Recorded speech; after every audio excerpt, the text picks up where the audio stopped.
ইসলাম কায়েম করা মানি যে মৌলবাদী বা ওই সন্ত্রাসী বা জঙ্গিবাদী এটা না। জঙ্গিবাদ যারা ইসলামিক দলদেরকে বলে তারা নিজেরাই জঙ্গি, তারা নিজেরাই সন্ত্রাসী, তারা নিজেরাই দুর্নীতিবাজ। তারা কায়েম করতে চাচ্ছেন না ন্যায় শাসন।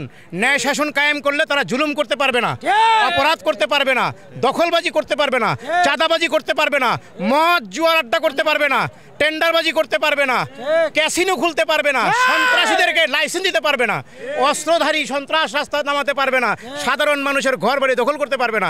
এই জন্যই তারা ইসলামিক দলকে চায় না। আর যেখানে সেখানে আপনি একটি ব্যাগ নিয়ে লঞ্চ টার্মিনাল থেকে আসবেন, সেখানেও আপনাকে আপনার বহনকৃত ব্যাগের উপর চাঁদা দিতে হবে।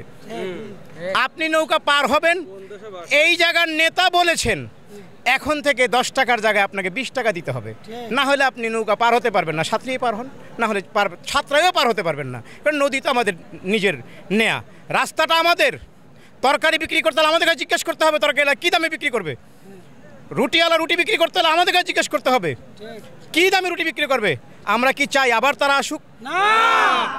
এক নমরুদ ফেরাউনের হাত থেকে বাঁচতে 17 বছর সময় লাগছে, হাজার হাজার প্রাণ দিতে হয়েছে, বিডিআরের মতো হত্যা হয়েছে, হেফাজত হত্যা হয়েছে, শত শত নিরীহ মানুষকে হত্যা করেছে। ফজরের নামাজের সময়, ফজরের নামাজের সময় যেই সকল যুবকরা, যেই সকল মুসলিরা ফজরের নামাজ পড়তেন তারাই জামাত, তারাই ইসলামপন্থী, তাদেরকে ধরা হয়তো। পিলখানার মতো নির্মম হত্যা এই বাংলাদেশ কেন পৃথিবীতে হয় নাই? এগুলার বিচার না হওয়া পর্যন্ত আপনি কিভাবে নির্বাচন দিবেন? নির্বাচন দেওয়ার সময় হইতো তাহলে গোপালগঞ্জে ওই ঘটনা ঘটতো না 16 তারিখে। গোপালগঞ্জের ঘটনা প্রমাণ করে নির্বাচনের সময় এখনো হয় নাই। আপনি নির্বাচন চান, যদি আজকে সেই নমরুদ লেডি ফেরাউন থাকতেন গদিতে, লেডি ফেরাউন গদি থাকলে আপনি কয় বছর পর নির্বাচন চাইতেন? আপনি ইউনূসকে সেই মেয়াদটা দেন, উনি তো 5 বছর থাকতেন, 1 বছরের কম সময় তো চলে গেলেন। হ্যাঁ, তো সেই 5 বছরটা ওনাকে সময় দেন এবং ওনাকে সহযোগিতা করুন। যদি আপনি সহযোগিতা না করেন তাহলে আপনি আওয়ামী লীগের প্রেতাত্মা, আপনি আওয়ামী লীগের তৈরি করা গঠনতন্ত্র প্রচার করতে যাচ্ছেন। আপনি কোটি কোটি না হাজার হাজার কোটি টাকা খেয়ে আওয়ামী লীগের চোর ডাকাতদেরকে দেশ থেকে পালাতে সাহায্য করেছেন আপনারা। কোনো ইসলামিক দল করে নাই, কোনো মোল্লা মৌলবীরা করে নাই, কোনো সাধারণ মানুষ কোনো আওয়ামী লীগকে দেশ থেকে পালাইতে দেয় নাই। পালানোর সুযোগ করেছেন আপনারা, আপনাদের বাড়িতে আশ্রয় ছিল।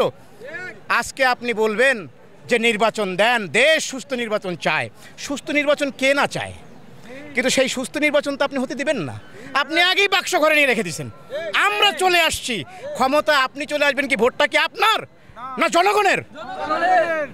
আজকেও আমি পাপিয়া, ওই কি পাপিয়া মুটকির কথা শুনে আসলাম। সে বলল প্রবাসীরা কে ভোট দিবে?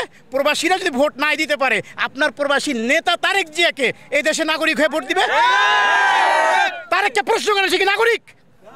তাহলে তাকে নেতা মানলেন, আর প্রবাসীরা যাদের অর্থে আপনি মাতবাড়ি করেন, আপনার পেট বড় একটা বানিয়ে ফেলছেন। আপনি মার্সিডিজ গাড়িতে চলেন, এই গাড়ির পয়সা পাবলিকের, আপনার না। লুট করেছেন আপনি, আওয়ামী লীগ থেকে টাকা খেয়েছেন। রুনি ফারান আওয়ামী লীগ থেকে টাকা খায়। দুলু বুলু কুলু এই সব বুলু বুলু চুলু কারা? এরা কারা? এরা চোর, চোরের দোসর, খুনির দোসর, হত্যার দোসর। এরা চায় আরো হত্যা করতে, সম্ভব না, আর সম্ভব না। দেশের সাধারণ মানুষ জেগে উঠছে। যৌতুক না, এরা নিজেরাই দখল করে বিয়ে করে নিছে। বাড়ি আমার, দখল আমার। হ্যাঁ, আমরা ওই সকল রাজনৈতিক দলকে প্রত্যাখ্যান করি যেই সকল রাজনৈতিক দলদের পরিচয় শেখ হাসিনার মতন প্রকাশ পেয়ে গেছে। আমরা তাদের আর দেখতে চাই না, মহব্বত দেখাতে চাই না, ভালোবাসা চাই না। আমরা চাই ইসলাম দেশে কায়েম হোক, কোরআনের আইন বাস্তবায়ন হোক, শরিয়া বিচার বাস্তবায়ন হোক, আল্লাহর দিন কায়েম হোক, আলেম ওলামা শান্তি মতন হত্যার, তারপরে আপনার জাকাতের, এরপরে শহীদের, এরপরে যে জেনার মাসালা প্রকাশ্যে বলতে পারে, জিহাদের মাসালাগুলো তারা মেম্বারে বসে বলতে পারে, বিচার কাজ যেন মসজিদের মেম্বারে হয়, জাতীয় মসজিদ থেকে যেন বিচারের সিদ্ধান্ত নেওয়া হয়, এলাকার মসজিদের ইমামরা যেন বিচারপতি হয়, প্রত্যেকটা বিচার কাঠামোতে একজন করে আলেম বসান, শরিয়া বোর্ড বসান, ইনশাআল্লাহ দেখবেন দেশে শান্তি ফিরে আসবে। ওমা আলাইনা ইল্লাল বালাগ ওয়া আখিরি দাওয়ানা আলহামদুলিল্লাহি রাব্বিল আলামিন।